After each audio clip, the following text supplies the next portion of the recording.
নমস্কার বন্ধুরা, আজকে আমি দেখাবো আপনাদেরকে আলু ফুলকপির ডালনা নিরামিষ তরকারি। তো এখানে আছে একটা বড় ফুলকপি, একটা আলু আমি ভালো করে কেটে নিয়েছি।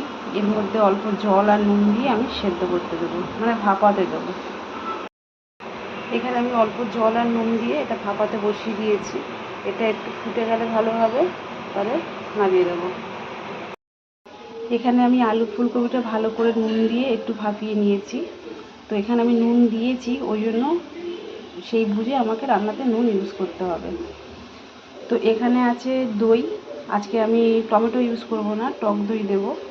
তো এই টক দইয়ের মধ্যে দিয়ে দিচ্ছি স্বাদ মতন নুন আর অল্প পরিমাণে গুঁড়ো লঙ্কা, 1 চামচ জিরের গুঁড়ো, হাফ চামচ হলুদ গুঁড়ো, 1 চামচ চিনি, আর এখানে আমি অল্প একটু কাশ্মীরি লাল লঙ্কা ইউজ করব। যেহেতু টমেটো দেওয়া হচ্ছে না, কালারটা ঠিকঠাক আসবে না, সেই কারণে দেওয়া। আর এখানে আছে 1 টুকরো আদা, এটা আমি বেটে দেবো, 1টা কাঁচা লঙ্কা, 2টো তেজপাতা আর গরম মশলা আছে, এটা আমি তেলে ফোড়নের মধ্যে ইউজ করব। এখানে 1 চামচ ধনের গুঁড়োও দিয়ে দিলাম আমি। কড়ার মধ্যে আমি সর্ষের তেল দিয়ে দিয়েছি, তেলটা ভালো করে গরম হয়ে গেছে।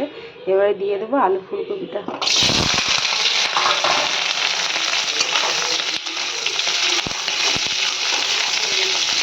এটাকে ভালো করে লাল লাল করে ভাজা হবে। এখানে আলু ফুলকপিটা খুব ভালো করে লাল হয়ে গেছে, আমি একটু সাইড করে নিয়েছি। এবারে দিয়ে দেবো মাঝখানে গোটা গরম মশলা ফোড়ন আর তেজপাতা।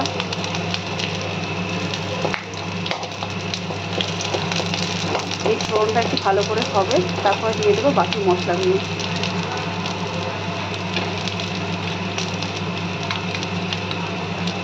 মশলাগুলো আমি দিয়ে দিলাম।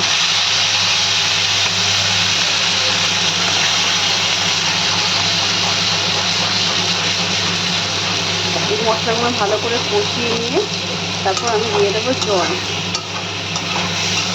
এটা অলরেডি হাফ সেদ্ধ হয়েই আছে, জলটা খুব বেশি দেবো না, মাখা মাখা টাইপের হবে।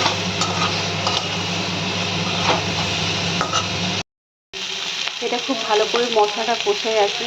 এবারে ওই মশলার বাটির মধ্যে 1 বাটি জল আমি দিয়ে দেবো।